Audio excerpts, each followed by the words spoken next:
Zimbabwe is allowing ordinary citizens with access to U.S. dollars to import basic commodities for their own use to counter substantial price increases by retailers. In an emailed statement, Finance Minister Mutuli Nkumbe said the government opened imports of basic commodities to citizens with immediate effect. This is going to be done through lowering of import tariffs and other accompanying measures. No further details were provided. There was an immediate reaction from the Buy Zimbabwe campaign. The Buy Zimbabwe campaign is an endeavor to encourage consumers to buy Zimbabwean products, thus promoting indigenization and economic growth. Buy Zimbabwe said their main concern is the decision is likely to reverse the industrialization gains that have been made by local industry in the supply of basic commodities in the last few years. Joining us now is the head of research, Morgan & Co. Investment Bank, Batanai Matsika, who is in Harare. Good afternoon, Batanai. Thanks so much for joining us. You just published the notes on this development, Morgan & Co. I think is your latest economic outlook. What's the impact of this decision? Okay, so the immediate impact, and we're also seeing it from the reactions by various industry groups, including Buy Zimbabwe, even the ZNCC, is to then say that it's going to create some competitive pressure for the local industry, right? So we do have a US dollar economy, and what a strong USD means is that, it makes it cheaper or to have, like South African products competing with local goods. So there's a concern around the competitiveness of the local industry to say that these new measures could actually affect local businesses, which would lead to lower capacity utilization levels, increased formalization, and also an increase in unemployment levels. So there's a concern within the local space with regards to the new measures. All right. So you mentioned Buy Zimbabwe. So therefore, the concerns that Buy Zimbabwe raised are well-founded. They're well-founded from a competitiveness point of view, but what we are gathering from the stance being put up by the government is, last week, there were a number of capital control measures that we also pushed through, and a key one was the suspension of bank lending.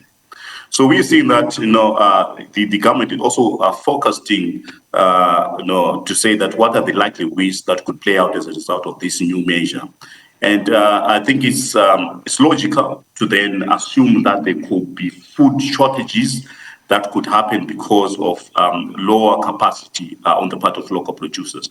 So the government is trying to sort of cushion itself and to prepare for the future in a way, given that they are now opening up the space for anyone really with free funds to import the basic commodities. We're looking at your cooking oils, your mealie meal, and the like. All right. Now, you mentioned the possibility of food shortages. What do you make of the decision by the government to, at least what they announced, to pay corn farmers 30% in USD and 70% in the local currency for grains and so on? So farming is just like any other business. I think there's need for farmers to actually get value out of whatever they're doing. And also there are food security concerns within government to say that they should promote local farmers, especially when you consider strategic grains like your maize and the like. So it's a move to try and cushion farmers out there so that they get value in terms of getting 30% in USD and the other 70% in the local currency. But of course, there's a concern again to say that do we have the capacity, and it's also a strain on whatever foreign reserves that Zimbabwe currently has. And the last time we had you on the show, and I think you already mentioned it, we discussed the measures the government announced to protect the local currency, the capital controls, halting lending and so on. So this new development, doesn't it weaken those measures and I guess weaken the local currency? Yeah, so you find that we're seeing a catch-22 situation here, whereby the government is trying to stabilize the economy, especially when you're looking at inflation and the exchange rate. But on the other hand, there are also key risks around potential food security issues, shortages that could come, and also the political, season that we're actually entering. So there's a bit of some moving parts here where the government is trying to manage some risks. But generally, we think these measures will also create pressure even on the local currency, given that there's going to be a lot of demand for the hard currency or foreign currency for players to actually import and bring in the basic commodities into Zimbabwe. All right, so by Zimbabwe, they suggested, suggested a solution. They said the solution lies in supporting the local industry through tax breaks, preference to the auction market, and public procurement to companies whose goods and services have a minimum local content ratio of 50%. What do you make of that suggestion?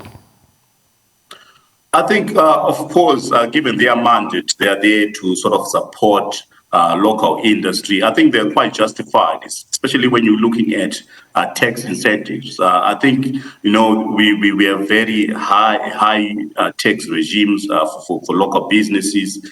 We've got income tax, we've got the money transfer tax at 2% for local currency and 4% for foreign currency. So there's need really to look at ways of capacitating local industry, given that, there are also other long-term gains that could come with that, especially when you consider the prospects around employment and also economic development. So they're quite justified in terms of pushing for incentives and supporting local businesses. So, I mean, overall, does this decision, or what does this decision do to the economic outlook for the country, looking at the rest of 2022? 2022, we were quite, disappointed in a way, given, there's been this raft of measures that are coming in at a time where we are now seeing a bit of some growth kicking in. So we're actually reviewing downwards our GDP growth estimates, given that, the activity is, is going to be on the low side. We also see risks around increased poverty levels and reduction in aggregate demand. So that will definitely affect our growth focus for 2022. We're reviewing them downwards from 4.5%. We're now looking at a growth rate of 3%. So we're seeing a lot of risks coming up at a time where we're now entering an election season where we see a lot of government expenditure, but also risks around policy shifts that come here and there. And I mean, inflation at 96% for April. Does any chance you can revise your forecast upwards after the election season has passed? Is there possibly, clearer skies after that? Yes, there could be clearer skies, especially after 2023 elections, where we now have a bit of stability in terms of the trajectory on the political economy, but also given the new measure that will come up with any change in regime or change within the monetary authority. So there could be some light, but at the moment we're seeing a lot of volatility right up to 2023 election day. Very interesting. Batanai, final question. The informal economy, because you talked a lot about a lot of high tax regime in the country. Is there any solution there in trying to, I guess, formalize it to be able to get more taxes from there? Is there any possibility that can work out? Yes, the money transfer tax was actually pushed through after realizing that Zimbabwe is largely informal. So there are a lot of transactions that happen on the informal side. So the Minister of Finance actually came up with this intermediate money transfer tax to also try and tap into the informal sector. But of course, as you know, economic agents are quite rational. So you find that certain transactions will happen in cash, and by the end of the day, it's the government that loses out in terms of tax collections.